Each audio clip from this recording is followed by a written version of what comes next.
श्रद्धयाग्निः समिध्यते श्रद्धया हूयते हविः श्रद्धां भगस्य मूर्धनि वचसा वेदयामसि।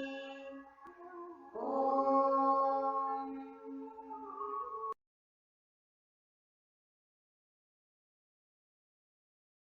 नमस्ते जी। ए ही संस्कृतम शिक्षे मही में आप सभी का हार्दिक स्वागत है। आशा करती हूँ आप सब कुशल होंगे, स्वस्थ होंगे। संस्कृत की आवृत्ति करते हुए, संस्कृत का व्यवहार में प्रयोग करते हुए संस्कृत का आनंद ले रहे होंगे। आइए नई कक्षा आरंभ करने से पहले पिछली कक्षा की हम आवृत्ति कर लेते हैं। पिछली कक्षा में हमने प्रथम से लेकर के 50 अथवा 50तम पर्यंत की पूर्ण संख्याओं के प्रातिपदिक क्या हैं और तीनों लिंगों में उनके रूप किस प्रकार चलते हैं यह देखा था, और वाक्यों में किस प्रकार इनका प्रयोग किया जाता है यह भी उदाहरण सहित समझा था। आइए अब हम अपनी अगली कक्षा की ओर आगे बढ़ते हैं। अब तक अच संधि के अंतर्गत हम 3 संधि देख चुके हैं, सवर्ण दीर्घ संधि, यण संधि, गुण संधि।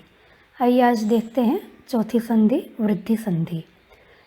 अवर्ण के बाद एकार अथवा ऐकार आवे तो दोनों के स्थान पर ऐकार आदेश हो जाता है, और अवर्ण के बाद ओकार अथवा औकार आवे तो दोनों के स्थान पर औकार आदेश हो जाता है। सूत्र के रूप में इसको इस प्रकार समझ सकते हैं। अवर्ण अर्थात अकार अथवा आकार के बाद एकार अथवा ऐकार आवे तो दोनों के स्थान पर ऐकार हो जाएगा। अवर्ण अर्थात अकार अथवा आकार के बाद ओकार अथवा औकार आए तो दोनों के स्थान पर औकार हो जाएगा।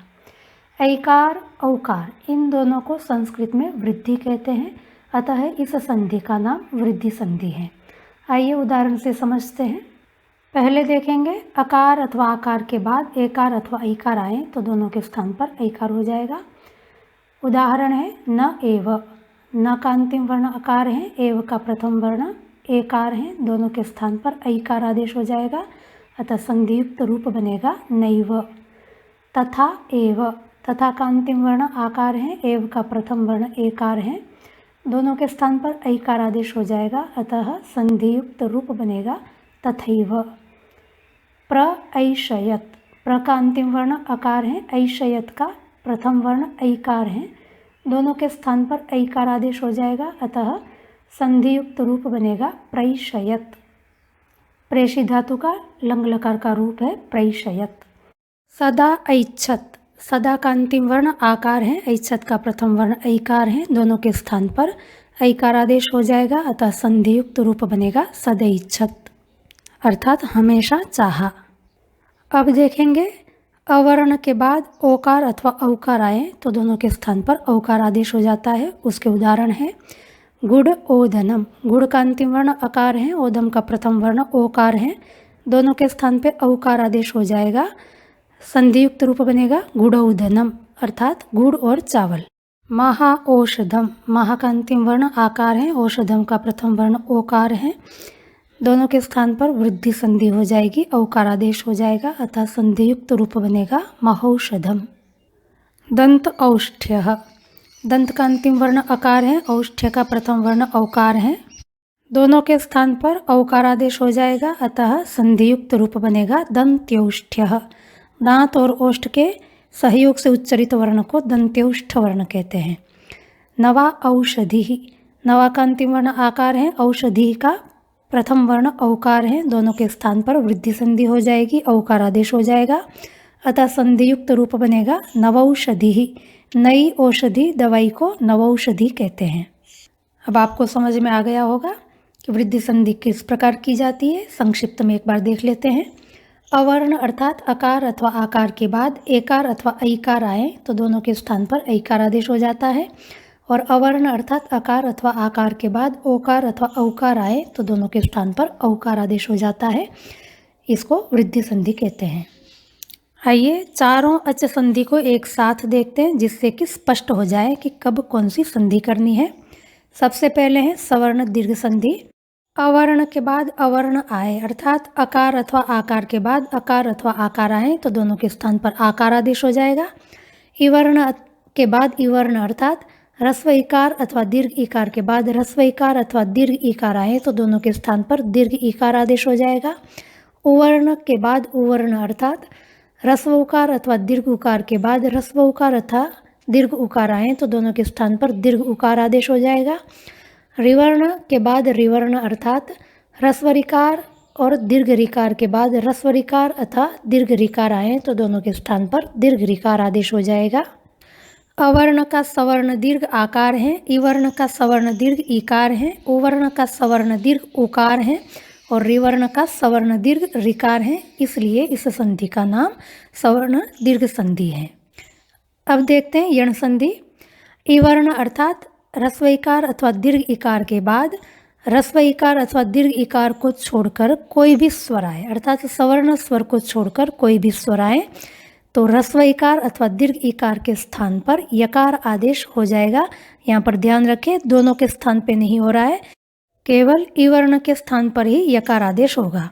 ऐसे ही ह्रस्व उकार अथवा दीर्घ उकार के बाद ह्रस्व उकार अथवा दीर्घ उकार को छोड़कर कोई भी स्वर आए, सवर्ण को छोड़कर कोई भी स्वर आए तो उवर्ण के स्थान पर वकार आदेश हो जाएगा।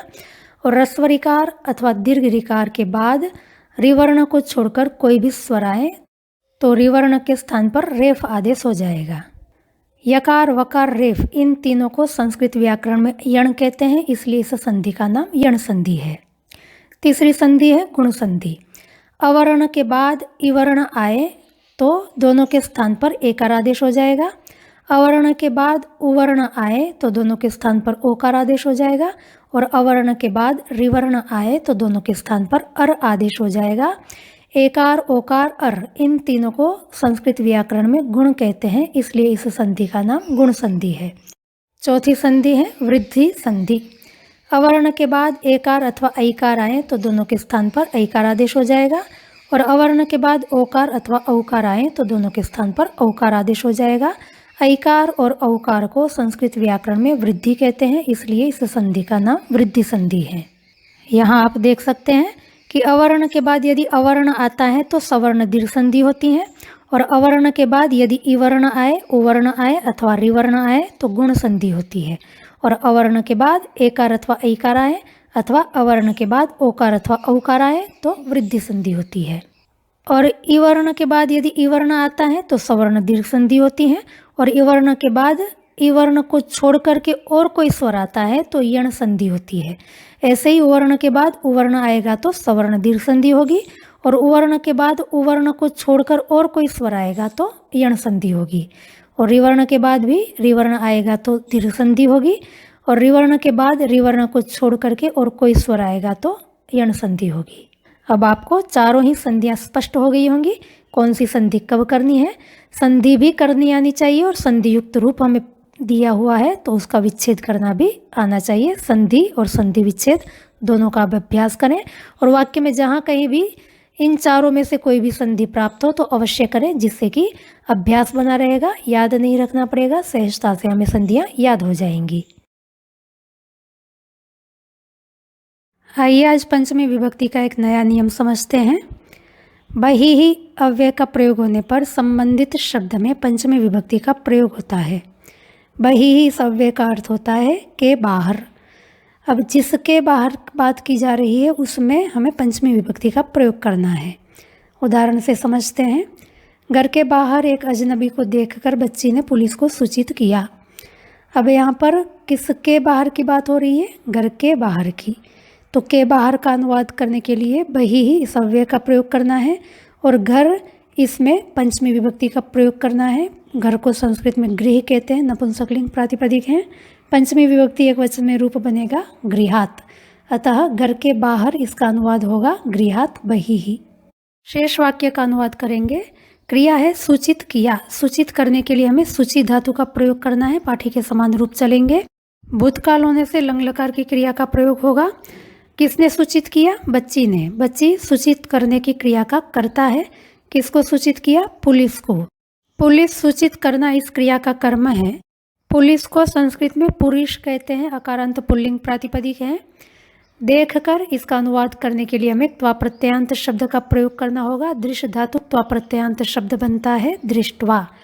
किसको देखकर? अजनबी को। अजनबी यह देखने की क्रिया का कर्मकारक है। अजनबी को संस्कृत में अपरिचित कहते हैं, यह विशेषण शब्द है।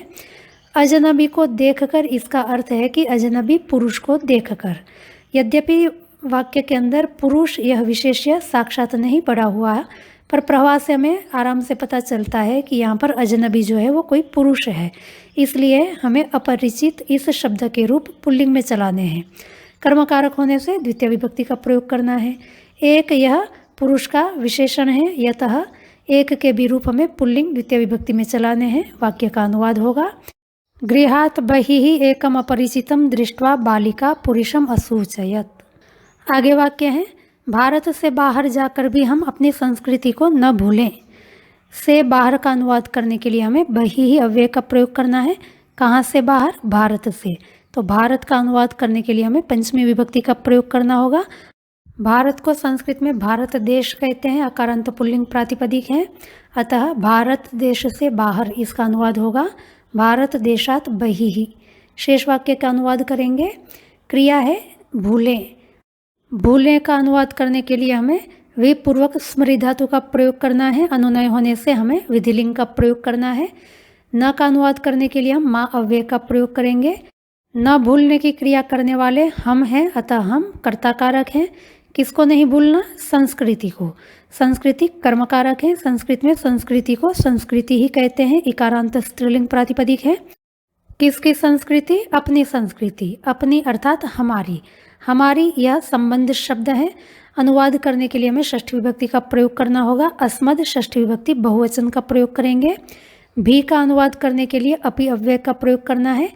जाकर इसका अनुवाद करने के लिए हमें गम धातु त्वा प्रत्ययांत का प्रयोग करना है। वाक्य का अनुवाद होगा, भारत देशात बहिः गत्वापि वयम अस्माकं संस्कृति मा विस्मरेम। आप देखें, गत्वा अपि इन दोनों के बीच में सवर्ण दीर्घ संधि होकर के रूप बन गया गत्वापि। आगे वाक्य है, मंदिर से बाहर परसों अंधाधुंध गोलीबारी हुई। मंदिर से बाहर के बाहर का अनुवाद करने के लिए बहिः अव्यय का प्रयोग करेंगे। किसके बाहर? मंदिर के। मंदिर का अनुवाद करने के लिए हमें पंचमी विभक्ति का प्रयोग करना होगा। मंदिर को संस्कृत में देवालय कहते हैं, अकारांत पुल्लिंग प्रातिपदिक है, अतः मंदिर के बाहर इसका अनुवाद होगा देवालयात बहिः। शेष वाक्य का अनुवाद करेंगे। क्रिया है हुई। हुई का अनुवाद करने के लिए हम भू धातु का प्रयोग करेंगे। भूतकाल होने से लिंग लकार। क्या हुआ? गोलीबारी हुई। गोलीबारी को संस्कृत में गोली का वर्षण कहते हैं, अकारांत नपुंसकलिंग प्रातिपदिक है। हुई इस क्रिया का यह कर्ता है, अतः हमें प्रथमा विभक्ति का प्रयोग करना होगा। कब हुई? परसों हुई। परसों को संस्कृत में परह्यः कहते हैं, क्योंकि ये बीता हुआ परसों है, आने वाला परसों नहीं है, अतः हमें परह्यः इस अव्यय का प्रयोग करना है। अंधाधुंध का अनुवाद करने के लिए संस्कृत शब्द है अंधांध। यह क्रिया विशेषण है। क्रिया विशेषण अर्थात क्रिया की विशेषता बताने वाला। किस क्रिया की विशेषता बताता है? आप देखें, गोली का वर्षण का संस्कृत में अर्थ होता है गोलियों की बारिश करना। गोलियों की बारिश को ही गोलीबारी कहते हैं। तो बारिश करना यह क्रिया है। बरसाने की क्रिया कैसे हो रही है? अंधाधुंध हो रही है। तो यह बरसाने की क्रिया की विशेषता बताता है, इसलिए अंधाधुंध यह क्रिया विशेषण है। क्रिया विशेषण में द्वितीय अथवा तृतीय दो में से किसी एक का प्रयोग होता है। यहाँ पर द्वितीय विभक्ति का प्रयोग होगा, अतः वाक्य का अनुवाद होगा देवालयात बहिः परह्यः अंधांधम गोलिका वर्षणम अभूत। आगे वाक्य है, ऐसे मनुष्यों को क्या कहें जो सार्वजनिक स्थल पर कूड़ेदानी के बाहर कूड़ा डालते हैं। यहाँ पर दो वाक्य हैं। पहला वाक्य है ऐसे मनुष्यों को क्या कहें, और दूसरा वाक्य है जो सार्वजनिक स्थल पर कूड़ेदानी के बाहर कूड़ा डालते हैं। पहले हम पहले वाक्य का अनुवाद करते हैं, ऐसे मनुष्यों को क्या कहें। अब यहाँ पर क्रिया है कहें। कहें अर्थात क्या कहना चाहिए, तो चाहिए वाला यहाँ पर अर्थ है, इसलिए हमें विधिलिंग का प्रयोग करना है। और कहें अर्थात क्या बोलें, तो बोलना अर्थ वाली वद धातु का भी प्रयोग कर सकते हैं और कथ धातु का भी प्रयोग कर सकते हैं। अभी हम वद धातु का प्रयोग करेंगे, विधिलिंग का प्रयोग करेंगे। कर्ता यहाँ पर हम है, हम क्या कहें, इसलिए हमें उत्तम पुरुष बहुवचन की क्रिया का प्रयोग करना है। क्या का अनुवाद करने के लिए किम इस अव्यय का प्रयोग करेंगे। किसको कहना है? मनुष्यों को। तो मनुष्य यह कहने की क्रिया का कर्मकारक है, इसलिए द्वितीय विभक्ति का प्रयोग करना होगा। और ऐसे यह मनुष्यों का विशेषण है। ऐसे का अनुवाद करने के लिए एतादृश प्रातिपदिक का प्रयोग होता है। मनुष्यों का इस विशेष्य का अनुवाद करने के लिए हमें पुल्लिंग द्वितीय विभक्ति बहुवचन का प्रयोग करना है। अतः एतादृश इस विशेषण का भी अनुवाद करने के लिए हमें पुल्लिंग द्वितीय विभक्ति बहुवचन का प्रयोग करना होगा। अतः ऐसे मनुष्यों को क्या कहें, इसका अनुवाद होगा एतादृशान मनुष्यान किम वदेम। दूसरा वाक्य है, जो सार्वजनिक स्थल पर कूड़ेदानी के बाहर कूड़ा डालते हैं। इस वाक्य में कूड़ेदानी के बाहर का अनुवाद करने के लिए वही ही इस अव्यय का प्रयोग करेंगे। किसके बाहर? कूड़ेदानी के। तो कूड़ेदानी का अनुवाद करने के लिए हमें पंचमी विभक्ति का प्रयोग करना होगा। कूड़ेदानी को संस्कृत में अवकर पात्र कहते हैं, अकारांत नपुंसकलिंग प्रातिपदिक है। अतः कूड़ेदानी के बाहर इसका अनुवाद होगा अवकर पात्रात बहिः। शेष वाक्य का अनुवाद करेंगे। क्रिया है डालते हैं। डालने के लिए क्षिप धातु का प्रयोग होता है। वर्तमान काल होने से लट लकार का प्रयोग करेंगे। डालने की क्रिया का कर्ता कौन है? जो डालते हैं। अब यह जो किसको बता रहा है? वो पहले वाक्य में आए हुए मनुष्यों को बता रहा है। अतः जो यह मनुष्यों का विशेषण कहाएगा। कक्षा 24 में हमने यत और तत् का एक नियम देखा था कि यत और तत् के लिंग और वचन हमेशा समान होते हैं, किंतु विभक्ति क्रिया के अनुसार बदलती रहती है। अब यहाँ पर आप देखें, यत वाला वाक्य और तत् वाला वाक्य दो वाक्य होते हैं और उसमें यत तत् के लिए नियम है कि लिंग और वचन हमेशा समान होंगे, विभक्ति क्रिया के अनुसार बदलती रहेगी। यहाँ पर भी आप देखें, जो सार्वजनिक स्थल पर, यह तो यत वाला वाक्य है और ऐसे मनुष्यों को क्या कहे, यह एतत् वाला वाक्य है। ऐसे का अनुवाद हुआ था एतादृश। एतादृश यह एतत् का ही एक रूप विशेष है, इसको एतत् वाला वाक्य कहेंगे। तो यत का संबंध प्राय करके तत् वाले वाक्य के साथ होता है, पर कभी कभी तत् की जगह पर एतत् अथवा इदम का भी प्रयोग हो जाता है। यहाँ पर एतत् वाले रूप का प्रयोग हुआ है। नियम तो इसके लिए भी वही रहेगा। तो यहाँ पर भी हम देखेंगे कि जो का विशेष्य है मनुष्य और ऐसे इसका भी विशेष्य है मनुष्य। अतः जो लिंग और वचन मनुष्य में है वही लिंग और वचन जो का अनुवाद करने के लिए हमें प्रयोग करना है। मनुष्य का लिंग और वचन था पुल्लिंग और बहुवचन, अतः जो का अनुवाद करते समय हम यत सर्वनाम पुल्लिंग और बहुवचन का प्रयोग करेंगे। पर विभक्ति कौन सी प्रयोग करें? मनुष्य क्योंकि वद धातु का कर्मकारक था इसलिए द्वितीय विभक्ति का प्रयोग हुआ था, पर यहाँ पर जो है वो क्षिप धातु का कर्ता कारक है, इसलिए यहाँ पर हमें प्रथमा विभक्ति का प्रयोग करना होगा। अतः जो का अनुवाद करते समय हमें यत सर्वनाम का पुल्लिंग प्रथमा विभक्ति बहुवचन के रूप का प्रयोग करना है। यत सर्वनाम पुल्लिंग प्रथमा विभक्ति बहुवचन में रूप बनता है ये। आगे देखते हैं, क्या डालते हैं? कूड़ा डालते हैं। कूड़े को संस्कृत में अवकर कहते हैं, अकारांत पुल्लिंग प्रातिपदिक है, क्षिप धातु का कर्मकारक है। अतः हमें अनुवाद करते समय द्वितीय विभक्ति का प्रयोग करना है। कहाँ पर? सार्वजनिक स्थल पर। सार्वजनिक स्थल अधिकरण कारक होने से हमें अनुवाद करते समय सप्तमी विभक्ति का प्रयोग करना होगा। सार्वजनिक स्थल को संस्कृत में सार्वजनिक स्थल ही कहते हैं, अकारांत नपुंसकलिंग प्रातिपदिक है। संपूर्ण वाक्य का अनुवाद होगा एतादृशान मनुष्यान किम वदेम। ये सार्वजनिक स्थले अवकर पात्रात बहिः अवकरम क्षिपन्ति। एक वाक्य और देख लेते हैं। अरे ओ, सुन रही हो क्या? दूध उफन कर पतीले के बाहर जा रहा है। अरे ओ का अनुवाद होगा अई भो हो। सुन रही हो क्या? इस वाक्य में सुन रही हो यह क्रिया है। सुनने के लिए श्रुत धातु का प्रयोग किया जाता है, उसके रूप अलग चलते हैं, अतः आपको सिखाए नहीं गए हैं।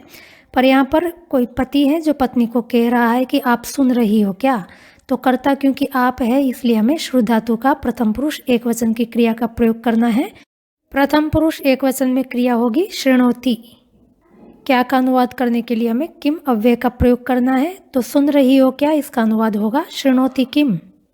तीसरा वाक्य है, दूध उफन कर पतीले के बाहर जा रहा है। पतीले के बाहर का अनुवाद करने के लिए बहिः अव्यय का प्रयोग करेंगे। पतीले के बाहर जा रहा है, अतः पतीला इसका अनुवाद करने के लिए हमें पंचमी विभक्ति का प्रयोग करना होगा।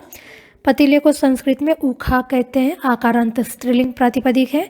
पंचमी विभक्ति में रूप बनेगा ऊखायाः, अतः पतीले के बाहर इसका अनुवाद होगा ऊखायाः बहिः।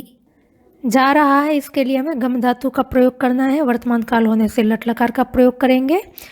उफन कर इसका अनुवाद करने के लिए हमें त्वा प्रत्ययांत शब्द का प्रयोग करना है। संस्कृत में उबलने को क्वथ कहते हैं, इसके रूप पट के समान चलते हैं। और उफनने को उत्क्वथ कहते हैं, अर्थात क्वथ से पहले हमें उत उपसर्ग जोड़ देना है। दोनों के रूप आपको PDF में मिल जाएंगे, सरल हैं, पट के समान ही चलते हैं।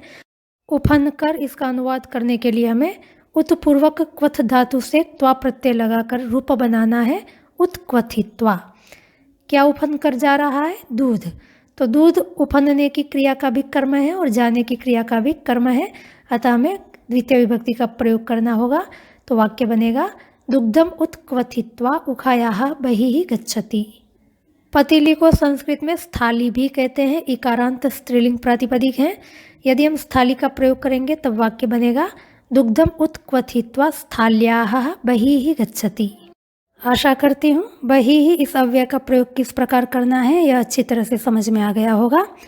आज का पाठ यहीं तक रखते हैं। यदि आपको समझने में कहीं कोई कठिनाई आई हो तो आप हमें अवश्य सूचित करें, आपकी समस्याओं का समाधान करने का हम अवश्य प्रयास करेंगे।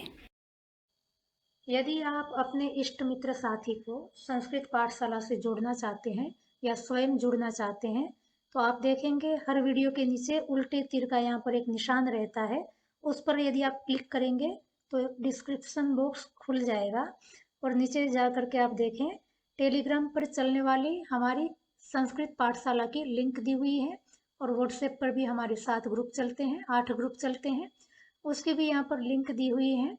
दो में से किसी भी एक लिंक पर क्लिक करके आप हमारी संस्कृत पाठशाला से जुड़ सकते हैं। और थोड़ा नीचे जाएंगे तो अब तक जितनी भी कक्षाएं हुई हैं उनकी प्लेलिस्ट की एक लिंक दी हुई है, यहाँ पर क्लिक करने से आप सभी वीडियो को प्राप्त कर सकते हैं। और थोड़े नीचे जाने पर आर्यवन आर्ष कन्या गुरुकुल की वेबसाइट की लिंक दी हुई है, उस पर क्लिक करके आप गुरुकुल का सामान्य परिचय प्राप्त कर सकते हैं। यदि आप हमारी चैनल को सब्सक्राइब करते हैं तो हमेशा के लिए हम आपके साथ जुड़ जाएंगे और संस्कृत कक्षाओं के अतिरिक्त उपनिषद आदि की कक्षाएं, जैसे नीचे आप देख रहे हैं केनोपनिषद की कक्षा है, और भी कक्षाएं हम समय समय पर अपलोड करते रहते हैं, वो भी आपको समय पर मिल जाएगी। आप लोगों ने हमारा वीडियो पसंद किया, ध्यान से सुना, इसके लिए हम आपका धन्यवाद करते हैं। अगली कक्षा में हम फिर मिलेंगे, तब तक के लिए हार्दिक धन्यवाद।